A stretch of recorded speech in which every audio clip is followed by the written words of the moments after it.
You're watching ABC10 Plus This Week.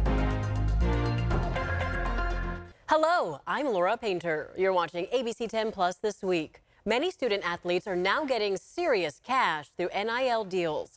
We examine the impact this has on the future of college athletics. And in dollars and cents, how changes to real estate commissions have changed the industry. Then we hit the Backroads with John Bartel to the Eastern Sierra to do some leaf peeping along the June Lake Loop. ABC10 Plus This Week starts right now. Well, tonight, business owners and customers at Little Vietnam Plaza are remembering a beloved jewelry store owner. She was shot and killed during a robbery in Sacramento County Friday morning. Yeah, we're told she was the wife of the owner of Kim 10 Jewelry Store. The community is now on edge knowing the suspects are still out there. ABC 10's Roxanne Elias has the update.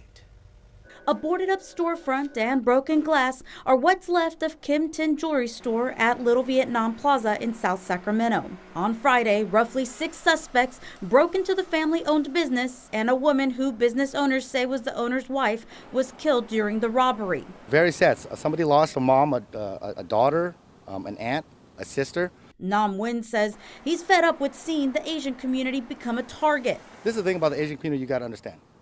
We're keep to ourselves.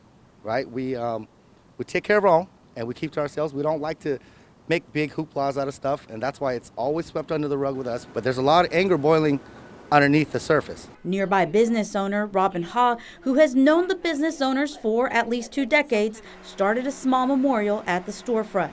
Every time I passed by their shop, I was always greeted with a smile and a wave. And walking past, I'm not going to see that anymore. I'm not going to be able to say hi to my neighbors. They had been here for decades, 30 years. According to the Sacramento County Sheriff's Office, the robbery happened in under a minute. And while it's not known if the suspects were armed with a gun, they do know each had a weapon used to break the jewelry cases. Investigators say the owner did fire a gun. Crime scene investigators are now going through the autopsy and forensics to figure out what exactly happened. Both the Sheriff's Office and business owners say there have been other incidents in this area, but something of this magnitude is rare. There's fear among business owners, knowing these individuals are still out there and that they could possibly strike again. I really want them to solve what happened here. I don't want to see those people go and not get the consequences that they, deserve. In South Sacramento, Roxanne Elias, ABC 10. And our thoughts are certainly with the family. The victim's name has not been released, and it's not clear if the store plans to reopen. In tonight's Dollars and Cents, I'm tracking the impact of a big change to real estate commissions. It's been a few months now since new rules took effect, changing the way real estate agents get paid when they help buy or sell a home. I checked in with a local expert on how these changes are impacting the market and what it means for you. The new rules took effect in September. Up until then, the seller used to pay both agents a 5 to 6% commission, split between the agents for the buyer and the seller. But now, buyers must negotiate commissions with agents directly, and the sellers get to decide whether to pay the buyer's broker anything. The changes are part of a $418 million settlement with the National Association of Realtors. A Sacramento-based broker tells me this has led to more paperwork, like the buyer representation agreement. All's good so far. Obviously, we're relatively new. 1 year from now, I could be telling you something totally different. But as of right now, it's pretty much business as usual. Sellers are still paying the commission. And we're not really seeing buyers have to come out of pocket to pay their agents. Otto says he hasn't seen significant changes in the Sacramento housing market due to these new rules, since inventory is low and demand is high. But he does caution consumers to understand the contracts they're signing, especially when it comes to your buyer representation agreements. You'll want to watch for whether your agreement is exclusive or non-exclusive. If you sign an exclusive agreement with an agent, Otto says they might be entitled to a commission even for a home they don't show you. He warns if you don't read the fine print, you could be stuck with an agent you don't want to work with. Remember, your money questions have answers. You can find all my Dollars and Cents stories streaming now on ABC10 Plus. The app is free and available on Roku, Amazon Fire TV, and Apple TV. You can also email me your questions at lpainter at ABC10.com. In our continuing coverage of the homeowners insurance crisis, a new report is calling on the state to do more. The report comes from the Little Hoover Commission, which is a bipartisan watchdog agency for the state. ABC 10's Jeannie Nguyen explains what those reforms are and also how the state is responding. In this newly released report, the Little Hoover Commission is calling for more to be done to stabilize the homeowners insurance market in California.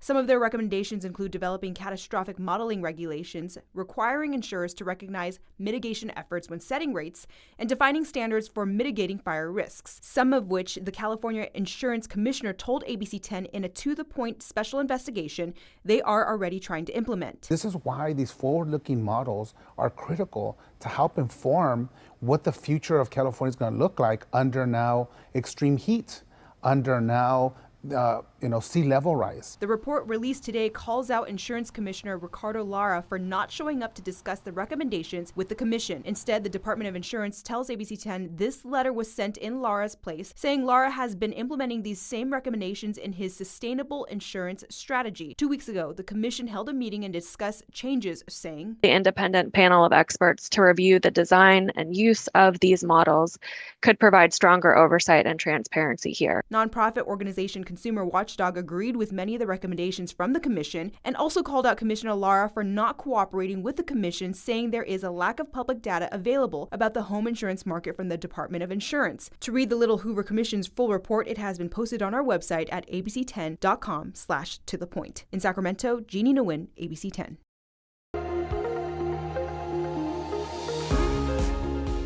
Viewer David sent 10 on your side this message saying my lights were shut off by SMUD for an amount due of roughly $1,000. Please let me know if you know of any other resources.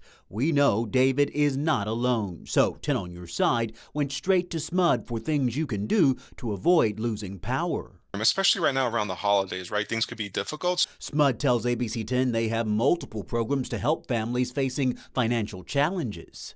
The Energy Assistance Rate Program, this allows customers who are income qualified to receive some savings on their bill. We also have the MedRate program, which is similar for folks who have medical equipment. Maybe their equipment relies on electricity all day long, so they need that extra assistance. You can also change the due date on your bill. So they could actually set a custom due date that allows them to move their due date for their bill to better align when they're getting paid. So these are just various tools and programs that help customers if they're in financial need. I'm told weather conditions also play a factor.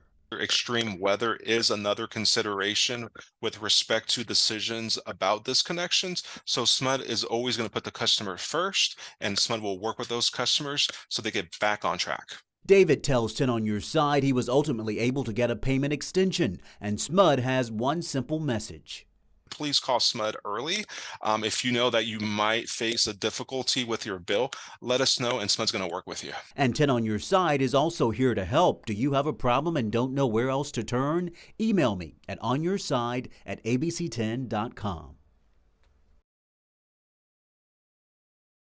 Past several years, hundreds of places across America have been renamed, all in an effort to remove a racist term for Native American women. Now, California state government is ordering more of those names to be changed. But when will those changes happen, and who's responsible for making and paying for those changes? ABC 10's Jeannie Nguyen reports tonight.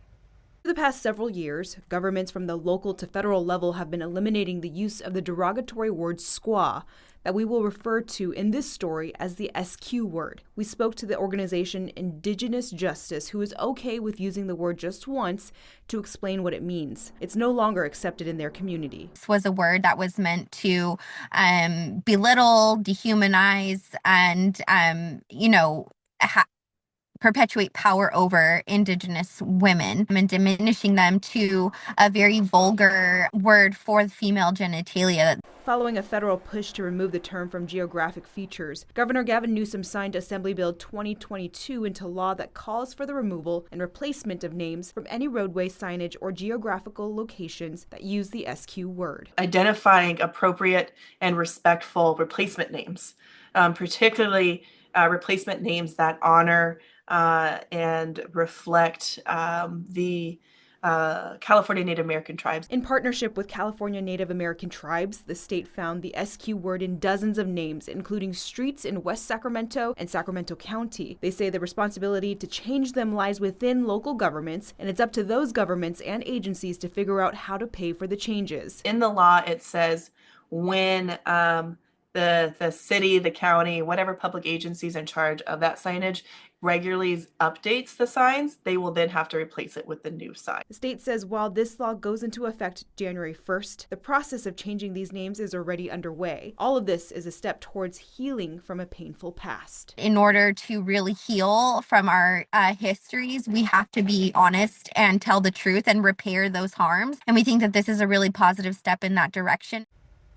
So it's clear here that the messaging is all about educating people that this is an offensive term. But I do want to ask you, because there is going to be a period of time where people need to adjust and drivers need to adjust as well. How is the state going to help people navigate and understand that? Well, Alex, the state will actually be holding a webinar on December 13th to address all of those concerns on how to change your address and GPS and all that stuff when navigating through your neighborhood. And of course, we have the details on how to attend that webinar on our website at abc10.com.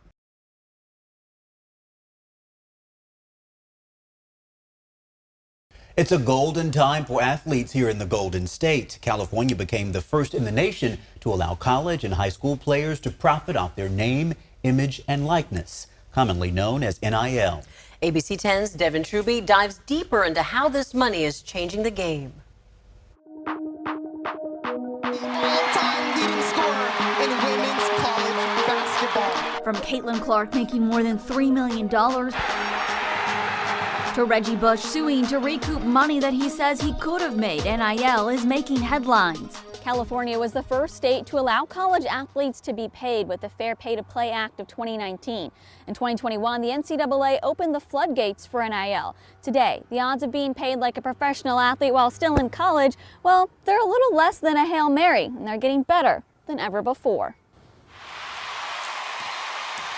I think like a few years ago, it was just your top players that were making money through NIL, whether it be the quarterback or maybe it's a draftable player or the star of the team. Now every player is getting paid through NIL because it's part of the recruitment process. Student athletes now have the right to be paid for the use of their name, photographs, autographs, and more. The dollar amounts are unknown, and there's no transparency requirement. Because we went from athletes not affording meals to now living the life of luxury. And I've got quite a few athletes now that are making more than mom and dad combined. Philip Red Miller has been a sports agent for 10 years, representing many big names in college football. But I would say if you're in the SEC, you don't touch a dime the whole time.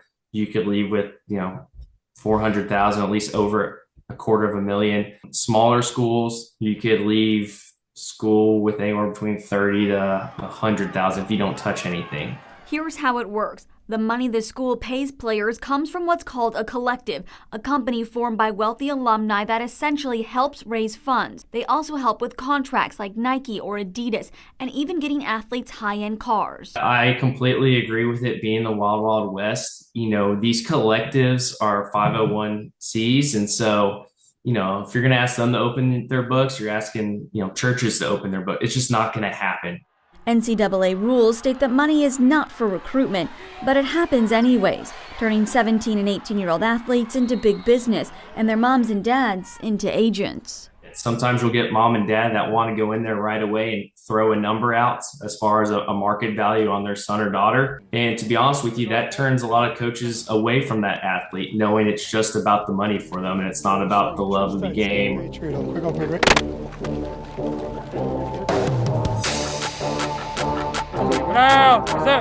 Some of the top valued high school athletes in the state are playing at Folsom High School. We've had so far this year at games in the fall, we've had USC has been here, Oregon has been here, Ole Miss has been here, UC Davis has been here, Sac State has been here. Every school in between, they come and they watch the kids play. They come and they watch the kids at spring practice. We had 100 coaches come. Orange Boise. Head football coach Paul Doherty has players signed to USC, Notre Dame, Texas, University of Washington, and Alabama. He says his primary goal is for players to get a quality education. we're going to sign 10 kids here this year, and that's an astronomical number. I think the national average for a high school is 1 every 10 years.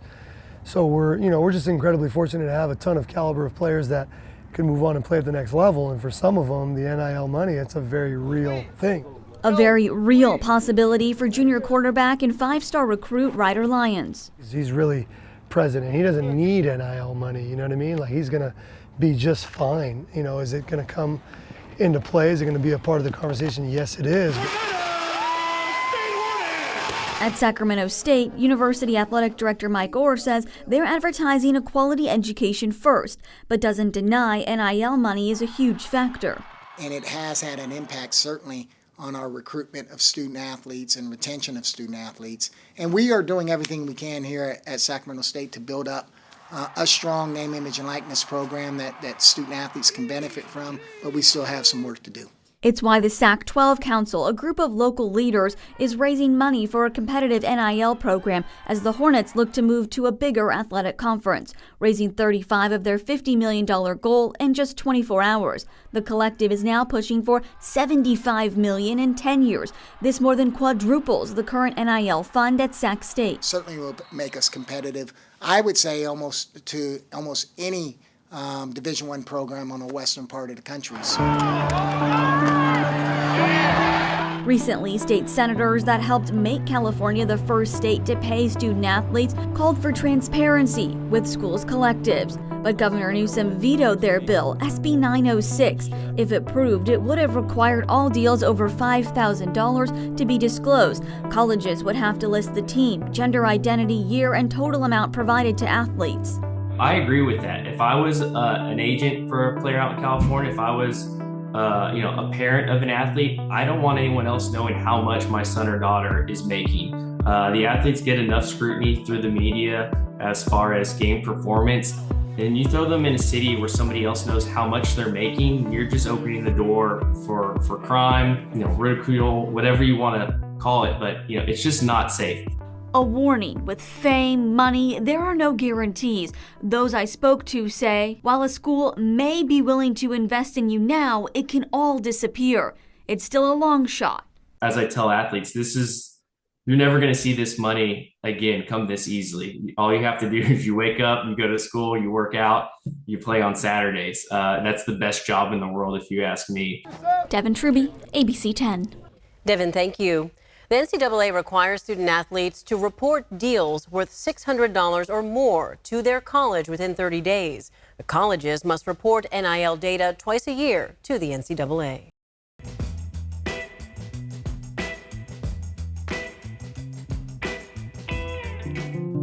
When you think of the autumn season, you probably think of the vibrant yellow, red, and orange leaves of the East Coast. But this is not the East Coast.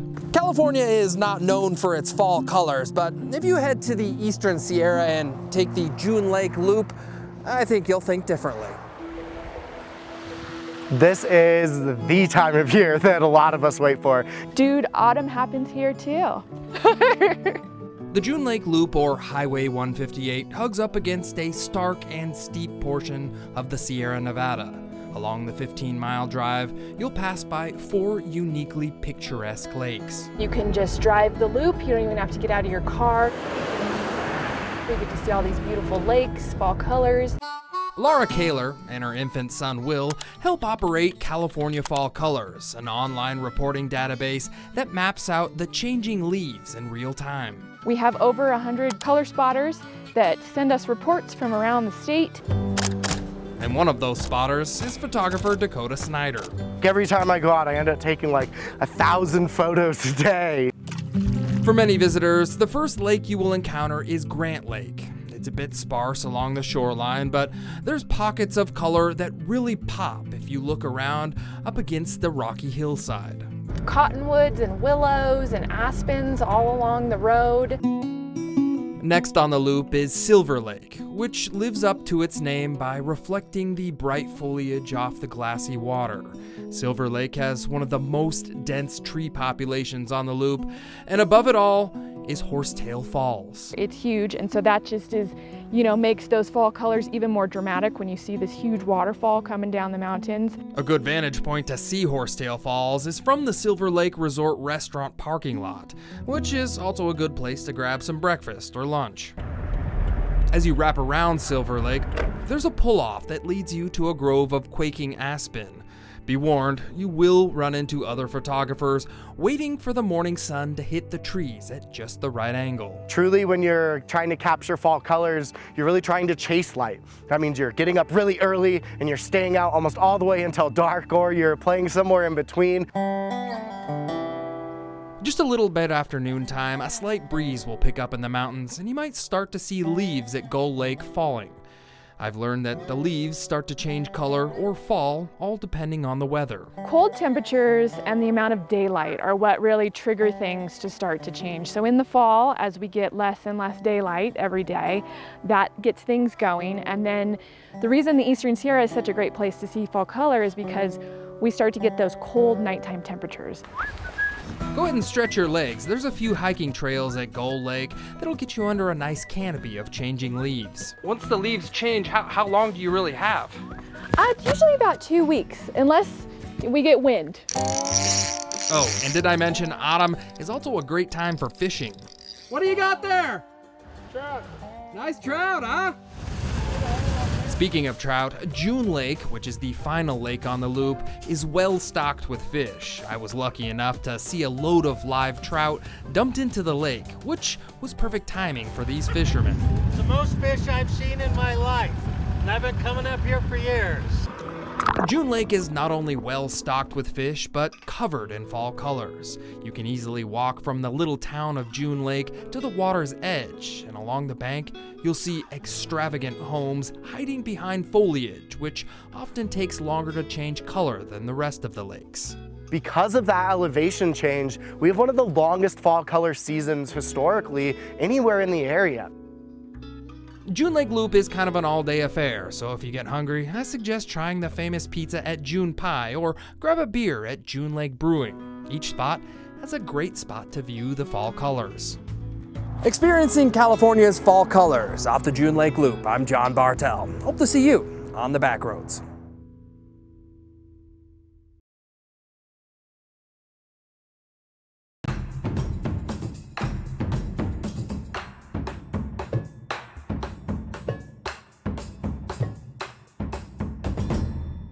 Texas Oyase Alina Sanchez. Hello, my name is Alina Sanchez. I am Miwok from Milton Rancheria Tribe. I am 16 years old and I am a youth advocate. Growing up, I've always been pretty connected in my culture. My tribe offers many opportunities to be involved in doing many cultural things, such as learning our traditions, learning the songs, dances, the practices that our elders would teach us. Our elders are very sacred resources, so it's important to take in that. One important lesson that I've taken away from one of my elders is that the youth need to be the change. The future is in our hands, and I think that's something that's very important, to be the representative as youth.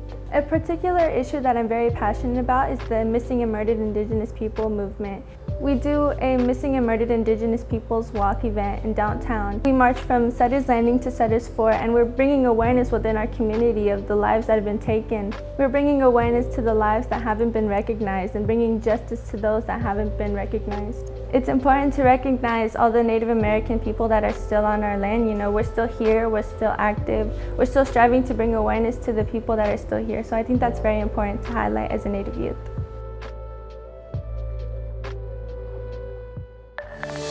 Thank you so much for watching ABC 10 Plus this week. Remember, we're here 24/7 on the free ABC 10 Plus app. You can get your local news and weather anytime, anywhere. I'm Laura Painter. See you next time.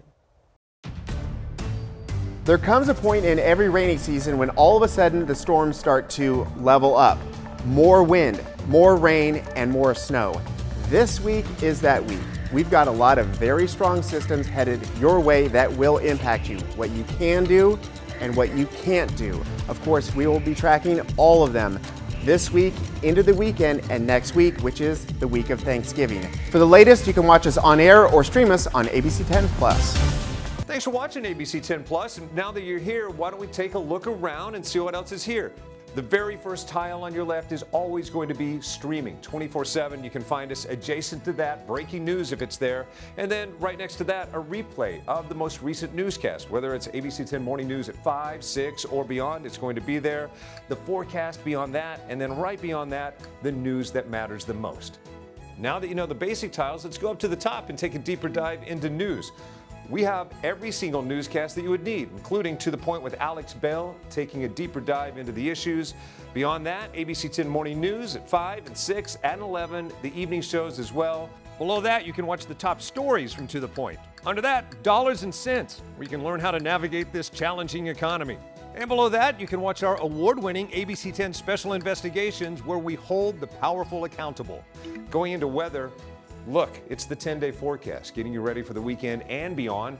Beyond that, sports. I know you care about the Sacramento Kings. We have the most comprehensive guide to anything, everything Kings in the locker room and on the court. We have it. Below that, I know you care about the San Francisco 49ers. We can't mention Bay Sports without talking about the Oakland A's. We have that too. What's super exciting, I know you care about high school sports. You'll never find a more comprehensive guide and team dedicated to high school sports. Backing out again, come up to the top and join me on Verify. I'm super excited about this. Our experts are checking the facts, verifying the truth for you. Jump up now to shows. Very excited about this. Oh, look, it's Take a Look. This is my show. I love movies, and if you love movies or streaming shows, whether it's on screens this big, or this big, it's Take a Look. Recently went behind the scenes, sat down with Lady Gaga and Joaquin Phoenix to talk about Joker 2. I love the movie, and oh, I just heard you shout you hate the movie. Jump in, we talk about it on this show. Other shows, Bartell's Backroads, go up and down the state of California, tank of gas getaways, one fuel cell getaway, like places like the Toy Museum. This is what kids did before they had screens. Over here, the Moaning Caverns of Calaveras County, one of the most coveted caves in all of California. You know, watching this show, I discovered there's a cave that could fit the entire Statue of Liberty in your own backyard. You'll find about that and more with Bartell's Backroads. Down below that, To the Point. It is one of my favorite newscasts because they talk about news with Alex Bell the way you talk about news. It's conversational but in-depth at the same time. Below that, Your California Life. Love this show. Whether it's entertainment, food, beverage, lifestyle, it's there. Desiree Shepherd hosts and does an amazing job. So there you have it. It's ABC 10 Plus, the app. What do you need? We heard you and we got it. Thanks for watching. Thanks for streaming.